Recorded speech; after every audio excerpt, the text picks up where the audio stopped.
홍기 목사 파마했다는 소문에 몰려드신 분들은 아니시죠? 우리 오늘 하나님께 주시는 이 말씀을 통해서 우리가 하나님께 또 어떤 은혜를 받을 것인지 함께 나눴으면 좋겠는데요. 오늘 우리가 욕망이라는 이름의 전차라는 제목으로 말씀 좀 나누려고 합니다. 여러분, 욕망이라는 이름의 전차라는 말을 좀 들어보신 적이 있죠? 이게 1947년에 미국의 작가였던 테네시 윌리엄스라는 사람이 쓴 연극 극본입니다.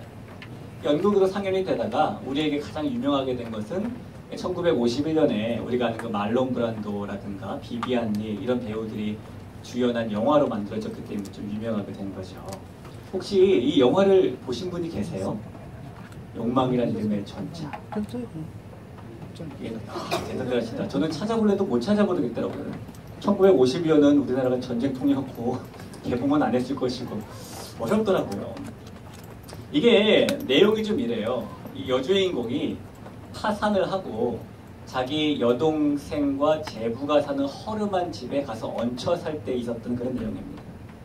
이 여동생의 아주 허름한 집에 얹혀 살지만 이 언니는 늘 귀부인인 것 같은 그 말투를 흉내를 내고 옷도 늘 귀부인인 것처럼 입고 자기의 욕망이 만들어낸 그 상상의 세계 속에서 살아가요. 결국에 나중에는 이 정신과 마음이 다 파산돼 가지고 이 여자가 정신병원에 실려간다는 내용이 이제 이 영화의 줄거리입니다. 내용은 아주 간단해 보이는데 그 여주인공이었던 그 비비안 리가 보여주는 젊음에 대한 또는 사랑에 대한 또는 명예에 대한 그 욕망이 어떻게 점점점 커져서 비비안 리를 파멸시키는가, 그런 걸 보여주는 그런 내용입니다. 그러니까 비비안 리가 딱 탄 욕망이란 이름의 전차가 뭔지를 보여주는 거죠. 욕망이란 이름의 전차는 그 특징이 있는데 한번 타면은 점점점 속도가 빨라진다는 겁니다. 또 하나의 특징은 한번 그 전체에 올라타면은 멈추기가 힘들다는 겁니다. 이 멈추기 힘들고 점점점 빨라지는 욕망이라고 이름 붙은 전차에 올라탄 사람, 성경에서도 찾아볼 수가 있는데 우리는 야곱을 통해서 그런 사람을 찾아볼 수가 있어요. 오늘 이제 이 창세기 25장엔 처음으로 야곱이 등장을 하게 됩니다. 여러분께 거듭 말씀드리지만 창세기는 하나님이 창세 시대에 주신 책이 아니에요.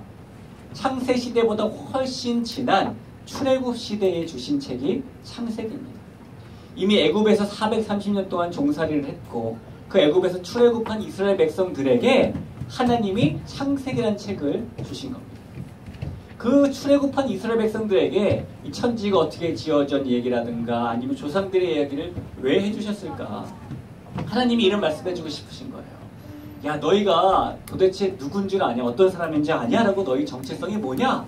라고 지금 알려주시는 거고, 하나님은 이 430년 동안 이 종살이를 하면서 종의 근성으로 가득 차 있는 이스라엘 백성들에게 너희는 내가 창조한, 그것도 나의 형상을 담게 창조한 존귀한 사람들이다 라는 걸 알려주는 겁니다.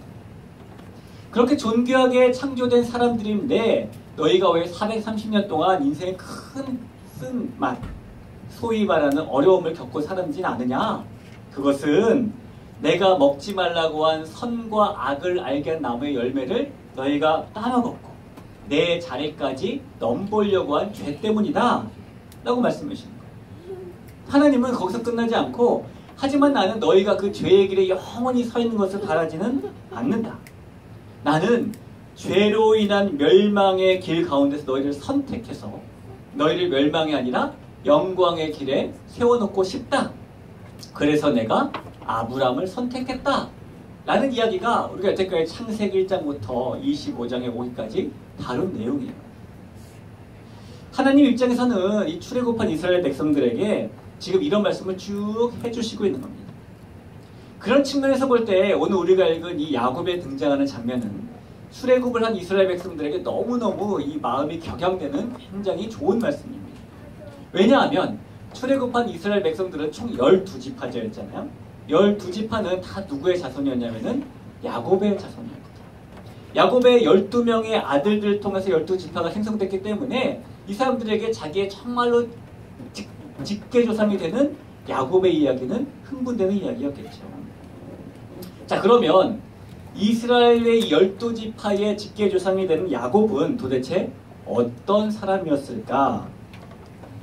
이삭이 나이 40에 결혼을 했습니다.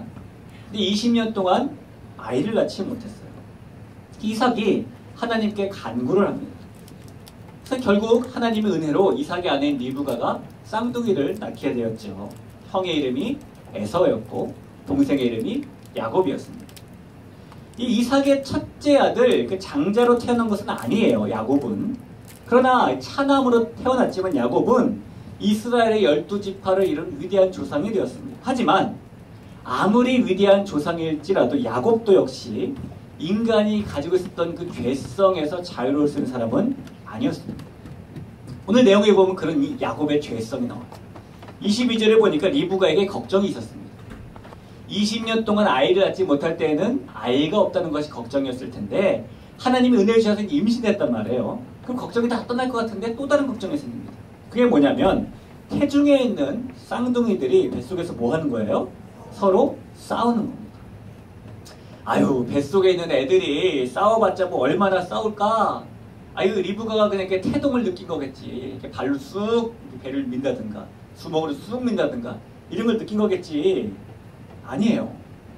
오늘 성경에 나오는 싸우는지라라는 이 말은요, 히브리 말로 라차츠라고 합니다. 라차츠. 싸우다는 말인데 여러분, 싸움에도 여러 가지 종류의 싸움이 있잖아요. 말싸움도 싸움이죠. 서로 이렇게 감정 싸움하는 것도 싸움이죠. 서로 주먹 싸움하는 것도 싸움이죠. 라차츠는 그 중에서 어떤 싸움을 말하는가? 서로 상대방을 부러뜨릴 정도로 치고받는 싸움을 라차츠라고 합니다. 성경의 다른 곳에서 이 라차츠라는 말이 이렇게 쓰이고 있어요. 사사기 9장 53절에 보면은 한 여인이 맷돌 윗짝을 아비멜렉의 머리 위에 내려 던져 그의 두개골을 깨뜨리니. 여기서 이 두개골을 깨뜨리다, 이 히브리 말이 라차츠입니다. 자, 시편 74편 14절에도 보면 리워야단의 머리를 부수시고, 이 머리를 부수시고 여기 사용되는 히브리 말이 라차츠입니다. 이 라차츠라는 말이 리브가의 뱃속에 있던 에서와 야곱이 서로 싸울 때 쓰인 단어인 걸 볼 때에 이 두 태중에 있는 이 태아들이 그냥 서로 말싸움한 거 아니에요. 서로 감정 싸움한 것도 아닙니다. 어떻게 싸웠냐면 태아들이지만은 서로 상대방의 머리를 부술 기세를 가지고 상대방의 뼈를 꺾어버릴 기세를 가지고 실제로 싸웠다는 걸 말하는 겁니다. 오늘 이 싸우는지라는 그런 상태를 우리에게 말해주고 있어요.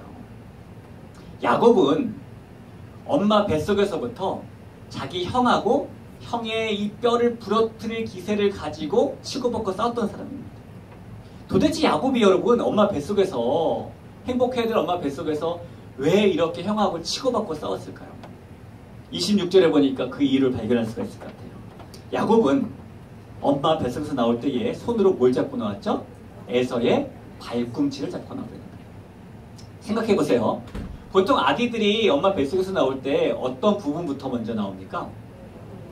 당연히 머리부터 나오죠. 머리부터 나오지 않을 때는 위험한 거죠. 근데 야곱을 상상해 보세요. 야곱이 먼저 에서가 태어났어요. 근데 에서의 발꿈치를 딱 잡았다는 겁니다. 그리고 야곱이 나왔다는 거잖아요. 그럼 뭐부터 나왔을까요? 손부터 나온 겁니다. 그러니까 손부터 나왔으니까 당연히 머리가 나올 때는 이거 상당히 엄마를 위험하게 만들 수 있는 그런 행동이었던 것 같아요. 이렇게 엄마를 위험하게 만들 행동을 하면서까지 굳이 형의 발꿈치를 왜 잡고 나올까요? 아, 형, 같이 가. 나 엄마 뱃속에 혼자 있는 거 무서워. 뭐 이런 마음 때문에 붙잡은 겁니까? 보통 여러분, 우리가 앞사람을 언제 잡아요? 앞사람을 잡을 때는 보통은 이 사람 잡아서 이렇게 당기고 내가 먼저 갈 때 잡는 겁니다. 그렇죠? 우리가 보통 이렇게 넘어지려고 할 때도 이렇게 앞사람 잡지만 대부분은 이 사람을 잡고 휙 당긴 다음에 내가 앞서가기 위해서 잡는 거예요. 야곱이 형 에서의 발꿈치를 왜 잡았는가? 이유가 아주 분명합니다. 형보다 지금 먼저 나가려고 잡는 겁니다. 할 수만 있었으면 야곱은 형의 발꿈치를 잡고 다시 엄마 뱃속으로 집어넣은 다음에 자기가 먼저 나가려고 했을 수도 있어요. 이거 불가능하니까 못한 거죠. 야곱은 엄마 뱃속에서 자기가 먼저 나가려고 하는 그런 마음을 가지고 있어요. 당시에는요, 이 첫째에게만 주어지는 독특한 상속이 있었기 때문입니다.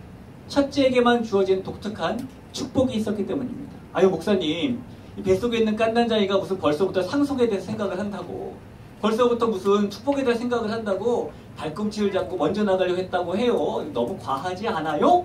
라고 여러분 생각하실 수가 있는데 과하지가 않습니다. 야곱의 생애에 일어난 사건들을 보면은 이가 분명히 형보다 먼저 나가서 첫째가 되려고 하는 욕망을 가지고 태어났다 라는 걸 알 수가 있어요. 예를 들면 야곱이 팥죽으로 에서의 장자의 자리를 빼앗으려고 하지요. 발꿈치를 잡는 것과 일맥상통합니다. 나중에는 눈이 어두운 아버지 이삭을 속이고 나서 형 에서의 축복을 또 가로채려고 합니다. 형 에서보다 먼저가 되려고 하는 그런 모습이 있죠. 어떻게 해서든지 첫째가 되어야만 아버지 이삭의 축복을 받을 수 있다고 생각하기 때문에 난 너무너무 첫째가 되고 싶다. 비록 둘째로 태어났지만 어떻게 해서든지 내가 저 첫째의 자리에 가고 싶다라는 욕망이 야곱의 마음속에 지금 가득 있는 겁니다. 태어날 때부터 그 욕망을 야곱은 가지고 태어난 겁니다.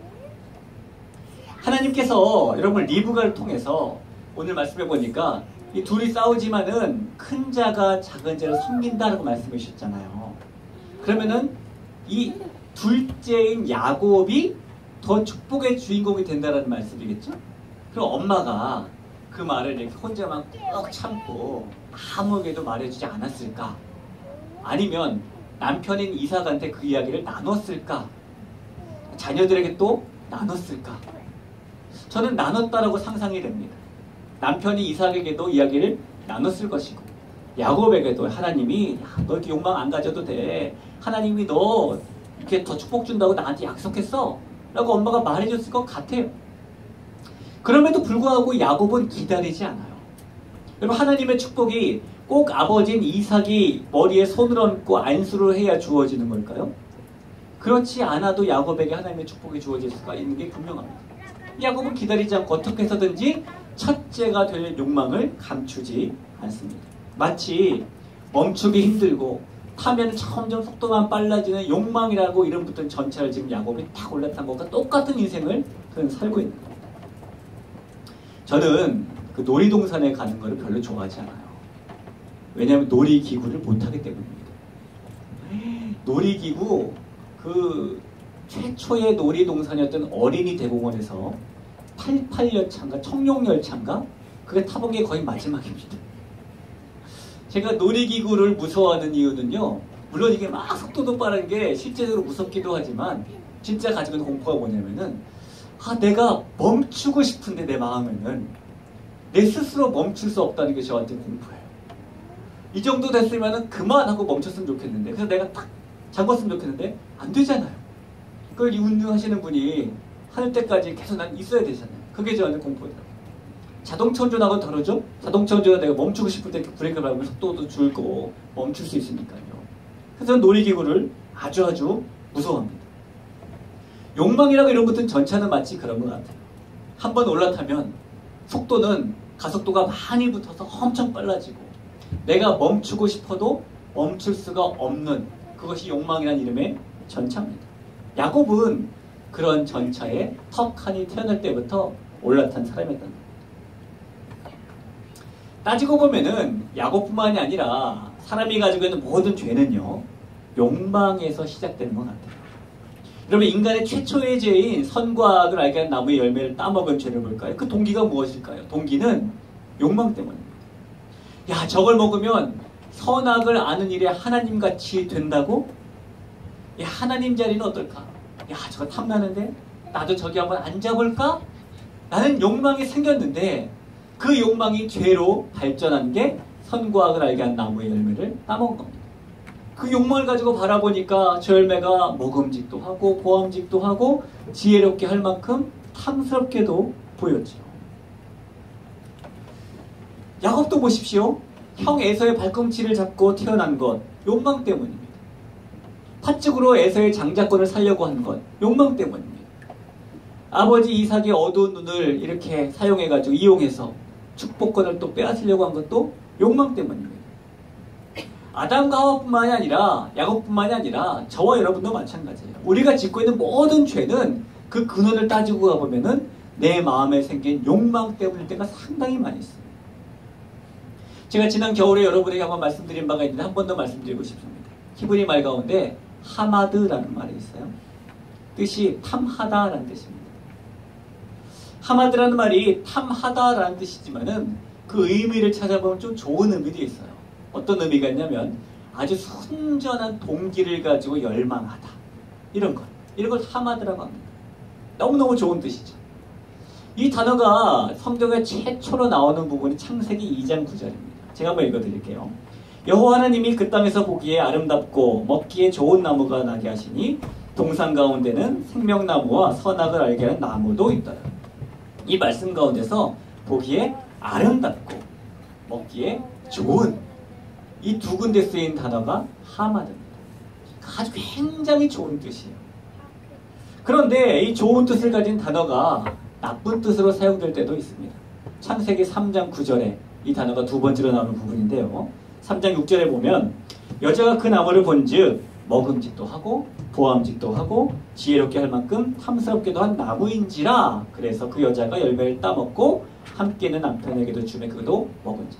여기서 보암직도 하고 먹음직도 하고 탐스럽게 보인다 라는 곳에 쓰인 단어가 똑같은 하마드입니다.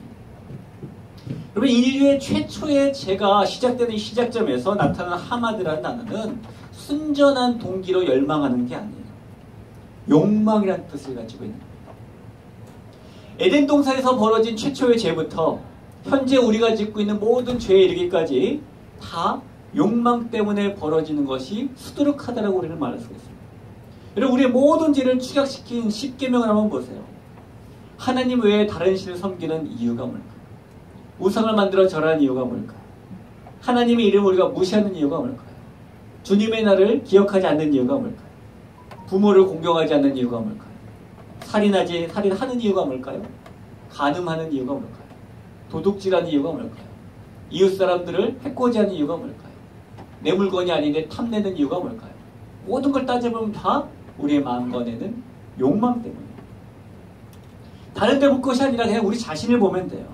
하나부터 10까지 내 마음에 생긴 욕망이 발전해서 우리가 죄의 길에 들어서게 됩니다. 여러분, 욕망이라는 것은요, 내 마음에 항상 나는 부족하다 라고 생각되는 마음에 덮어지는 포장이에요. 그래서 우리가 회사에서 일할 때도 출퇴근 카드 이렇게 찍으면서 야, 내가 5분 정도 좀 이렇게 늦게 퇴근 시간 찍으면은 조금 5분 더 돈이 더 나오겠지. 이런 마음으로 출퇴근 시간을, 근무 시간을 늘리기도 하고, 난 좀 잘 나가보겠다고 남의 마음을 후려파기도 하고, 아니면 내 돈이 아닌데 남의 돈을 중간에서 이렇게 싹 해보려고 술을 쓰기도 하고, 내가 높은 자리에 올라가려고 그 사람을 끌어내리기도 하고, 내가 진실해야 되는데 진실하지 않고 계속 숨기기도 하고, 모든 걸 따져보면은 다 욕망 때문입니다. 이 발꿈치를 잡고서라도 먼저 나오고 싶을 정도로 우리는 그 욕망 때문에 죄를 짓고 삽니다. 여러분, 저와 여러분이 가진 욕망은요, 사라지지 않는다는 게 참 우리에게 어려운 일입니다. 없어지지가 않아요. 우리가 앉아서 이렇게 복식 호흡을 하면, 아니면 우리가 벽을 보고 막 참선을 하면, 욕망이 생길 때마다 몽둥이로 내 몸을 막 때리면 욕망이 없어질까요? 없어지지 않아요. 절대로 없어지지 않습니다. 우리 욕망을 제거할 수는 없어요. 그럼 어떡합니까?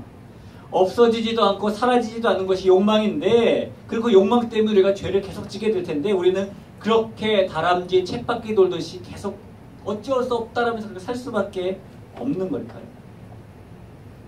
우리가 욕망 때문에 죄를 짓고 살지만 그 욕망 때문에 일어난 모든 죄를 덮어주실 수 있는 예수님이 계시다는 것이 우리가 가지는 유일한 희망입니다.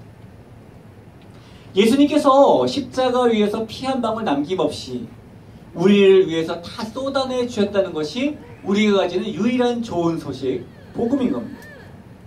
그래서 그 예수님이 다시 오시는 그때까지 여전히 남아있는 죄성 때문에 우리가 욕망 자체는 없앨 수는 없지만, 욕망 때문에 발생하는 죄를 예수님께 용서받으며 살아야 하는 거예요. 여러분, 성경에도 분명히 말하기를 욕심이 잉태한 즉 죄를 낳고, 죄가 장성한 즉 사망을 낳느니라 라고 말하고 있습니다. 그래서 우리는 죄를 짓기 위한 욕망이 내 마음에서 막 일어날 때마다 이 욕망의 결과, 내 욕심의 결과가 죄가 되면 그 죄의 결과가 죽음이고 그 죽음 때문에 예수님이 죽었다 라는 것을 꼭 기억해야 되는 겁니다. 그러니까 내 마음에 생긴 욕망의 결과는 예수님의 십자가 사형인 거예요. 그래서 우리가 그것을 기억하면서 욕망이 생길 때마다 내가 죄의 길로 걸어가지 않고 하나님의 길로 걸어가야 되는 거죠. 하늘을 보면 새가 많이 날아다니죠. 여러분, 새가 우리 머리 위에서 막 날아다니는 것을 우리가 막을 수가 있을까요? 없어요. 그러나 그 새가 내 머리 위에 둥지를 트는 건 막을 수가 있을까요? 없을까요? 있습니다. 내 마음에 욕망이 생기는 것은 우리가 막을 수가 없어요. 그러나 그 욕망이 죄로 발전하는 것을 우리가 막을 수가 있습니다. 어떻게 하면 욕망이 죄로 발전되지 않도록 우리가 막고 살 것인가? 여러분, 내 마음에 어떤 바램이 생기잖아요. 욕망이라는 말의 좋은 뜻이 바램이잖아요. 내 마음에 바램이 생기면 우리는 반드시 확인해 봐야 됩니다. 이 바램이 내 욕망인가?